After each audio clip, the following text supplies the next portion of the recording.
Hello, I'm Jo Padgham from the Foundation for Learning and Literacy, and Robin Ewing and I are co-conveners of the Foundation for Learning and Literacy. And we're delighted to once again be leading the 2024 Symposium. We have a big group of partners who are working with us again, and the 2024 Symposium, it's again, we all like a good story. And this year, we all like a good story celebrating First Nations stories and literature. So this is the first session, and there'll be a number of them. About every fortnight, you should receive a link to another presentation from one of our partners going forward to the end of the year. So I'd like to just start our first series off by acknowledging that wherever you are in Australia, or indeed in other places around the world tuning into our symposium, that we acknowledge and pay respect to elders past, present and future, all those young people in our schools who will be our future leaders. And we join with them in looking after this wonderful land here in Australia. So we really look forward to the symposiums coming in the future. And I'm going to hand over to my co-convener, Robin Ewing, now to introduce the Foundation for Learning and Literacy's presentation.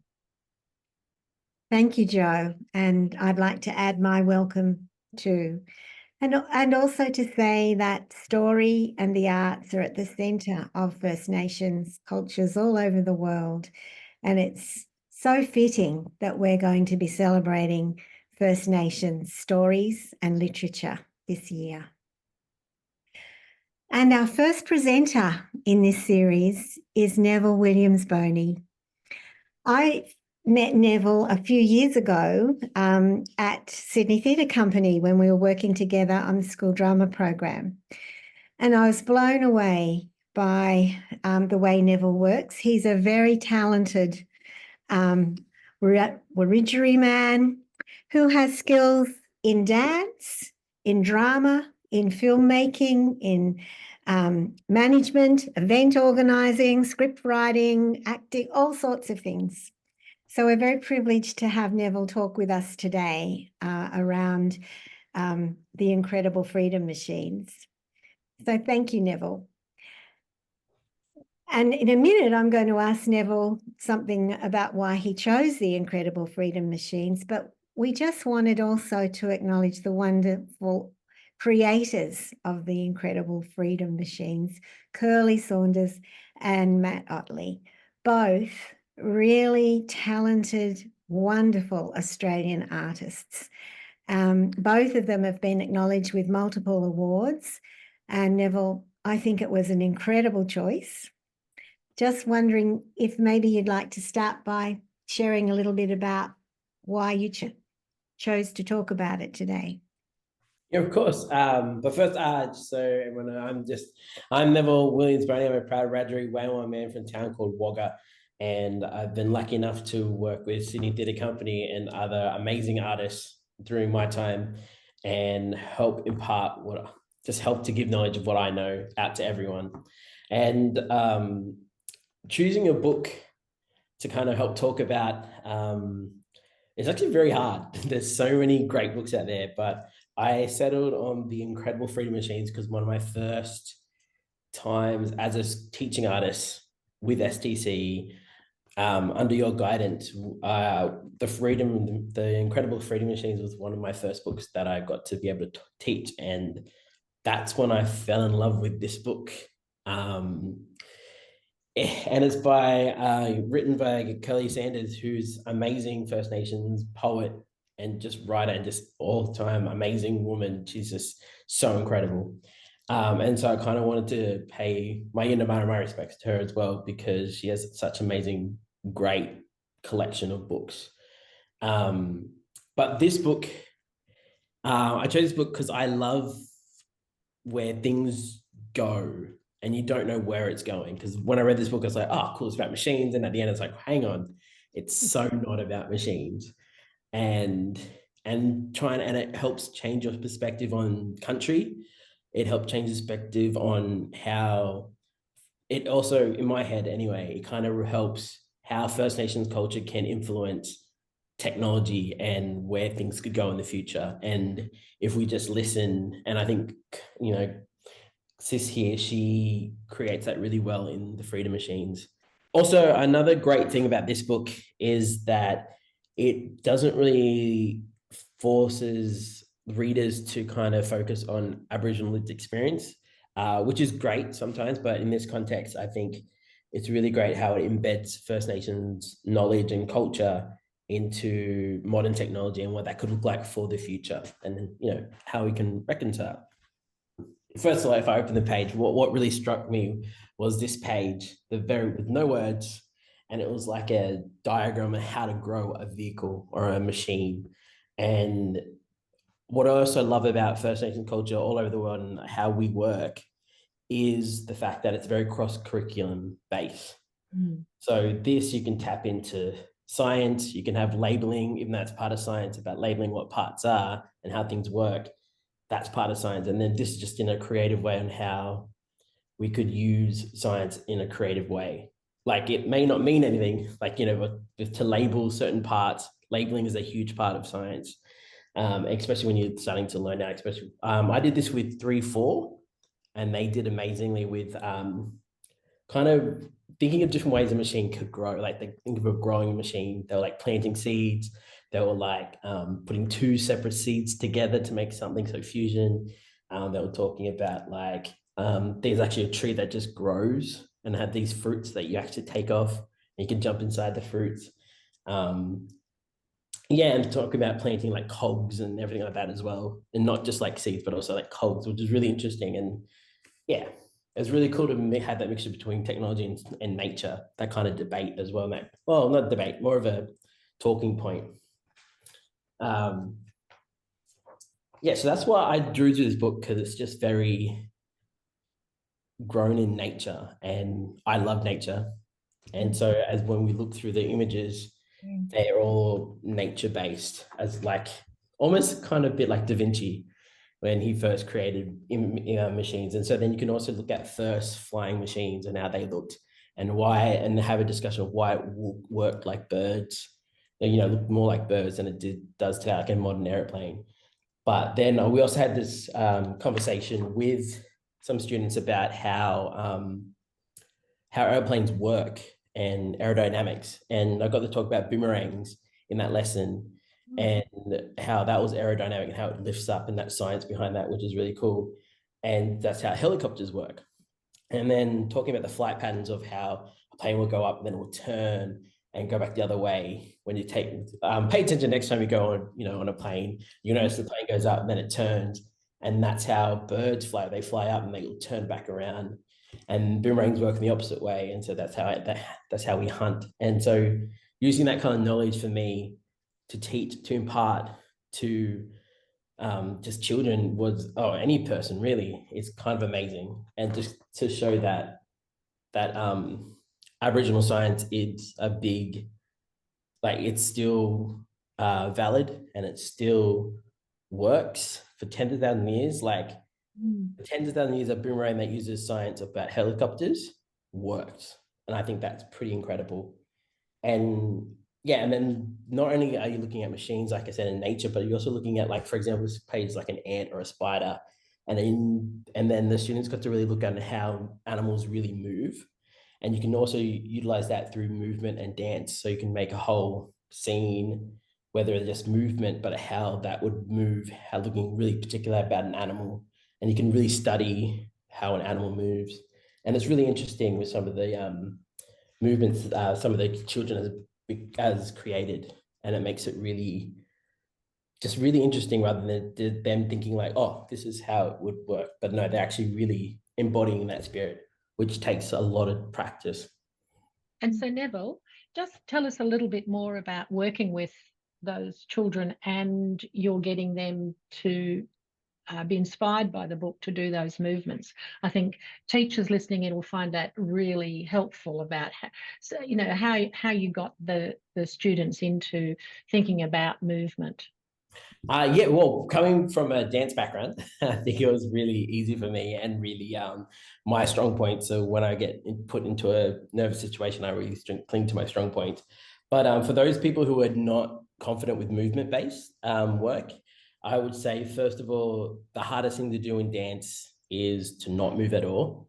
So firstly, I play a game with them where I just kind of get them all in a line and I play songs and, sort of TV shows, TikTok songs, songs that are very apparent for them that will make them want to dance and move. And I said, if you move, you're out and you sit down. And so they're really determined, and that shows strength, and also shows, I forgot that word where you're like, oh man, I forgot that word. What is that word? That kind of word where you're like you're not wavered by anything. You kind of stick by yourself and you kind of just push through it. And so then nothing kind of interferes with you. And so then when they kind of don't move for a certain amount of time, they want to move. And so you kind of do a little bit of a reverse psychology with them where it's like telling you not to move. And then all they want to do after is want to move, And so it's just sort of to break the ice. And then second thing I do is, because movement's also very, very confronting for a lot of people. And so another thing I do also is I get them in a circle and they just walk in, they do one little movement and we just applaud them. And we do the biggest cheer for them and they walk back out, and we do the next person walk in, they do a bow, or they might just smile, and you just clap, whatever they do. No matter how small or how big, you just clap and you cheer them on. And it kind of helps get rid of that kind of movement thing. And then we kind of look at animals and we kind of explore. For me, I was more looking through like a First Nations way of moving. So culturally, with the way we move, if we embody that spirit. And so for example, I asked them to move like a kangaroo, they all start like bouncing like this. And then I show them like, no, that's not how kangaroos actually move. Kangaroos actually use their hands on the ground. And then, I guess what you could do is you could probably break them up into groups and give them an animal and have them watch an animal move on a screen, an iPad or a laptop or the whiteboard, and have them move as that animal as they're watching, like a short little snippet, like a minute of them watching, and then they start moving like that animal, what they just saw. And then, and then after, then probably give them another animal where they can probably do a bit of research on them, like spiders or a certain type of spider, because there's so many. Spiders are great. I'm a huge spider fan, but there's so many different spiders that can swim underwater, can make bubble helmets, can burrow underground, fly even. And so when you give them all different kind of animals or species of animal, they research that, they can research some qualities about them. Do they fly? Then how can that spider fly? And they kind of work, and you can put them in groups and to work together to move like that animal, and using those keywords, which is really cool. Yeah, that's just some ways I do. Great. Neville, one of the things in this book is about reading and freedom. Oh, do we want to give that away? I wonder how you would use that metaphor to encourage children, I guess, to think about what reading can open up for them. Yeah. So spoiler alert at the end, we have, it's a book that makes them travel everywhere. And so with that kind of aspect, what I also do is kind of another lesson I do is with environment changes and like what's environments where they're going. And so like I either have like two chairs, they sit in the middle, and like a taxi driver basically. And then this is after they create their own machines. Right. And so they would draw their own machine, and then they'll have two chairs, and they'll come and sit down, and one person's driving their machine. and then the other person would jump in, and after seeing, like, we'll show the picture of the machine to the person, they'll jump in and they'll say a place where they can go, and then they'll go, oh, I'll get you right there, and they'll explain how it works, and they'll like move buttons, or like they might move like this, and then they'll have basically like a taxi driver conversation of where they're going, why they're going to that place, and like, oh, here's a stop, see, there's the underwater cafe over there, you can jump off there, that kind of thing. But then also we have a little chat about conversations about the environments that they'll visit. So we also play games where we'll change the environments on them, where they would walk, how they would walk and move through, say, they'll open a door and they'll walk through space, and then they got 10 seconds to go back to the door, and they'll go back to the door, and then we'll open the door again, and this time they're underwater, and they'll go underwater, however that is for them, and they'll come back, and then they'll go back, and they'll go out, and there'll be like a city, and that's all it is one long line. They have to figure that out, and it's really interesting to let them be free in the way they think about their environment. And then also using words, you can print out words for them and kind of create words that could help them visualize a place. And I think that's what's really good about this one, is that they can then describe the place that their machine can go to after that, and then use those places to kind of talk about those words to talk about what kind of place their machines can go to, whether it's through dialogue through each other by taxis, whether it's through movement and looking out and how they would move in that space, or whether it's through the words they actually chose, to be honest. Yeah. Right. And other kinds of strategies to get them to delve deeply into?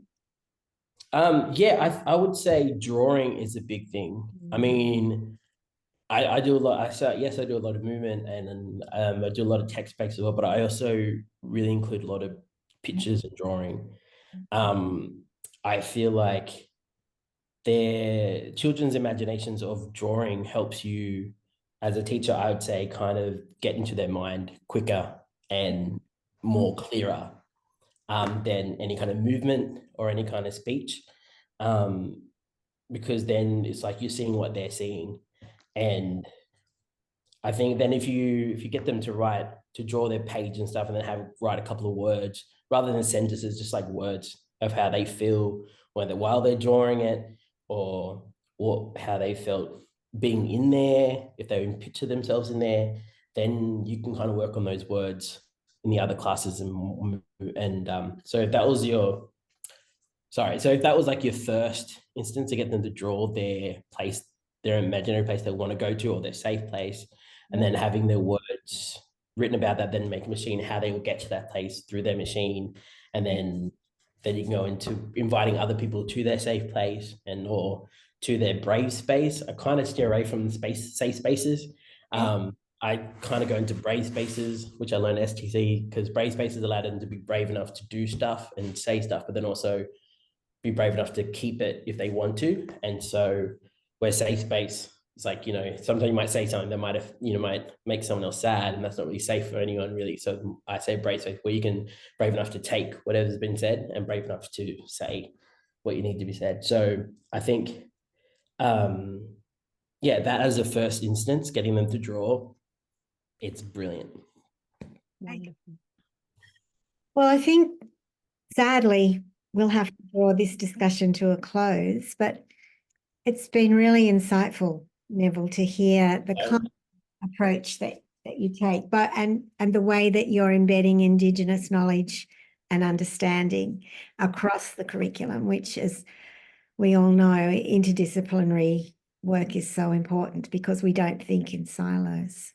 And I know that you've been doing some work for creating resources for stolen at the moment, and you've been touring New South Wales doing work with children all over in regional communities. So we're very lucky to have you today. Thank you so much for joining. Thank you for having me. Certainly are, Neville. That was fantastic. Thank you. And a wonderful, wonderful book choice. Yes. Brilliant book.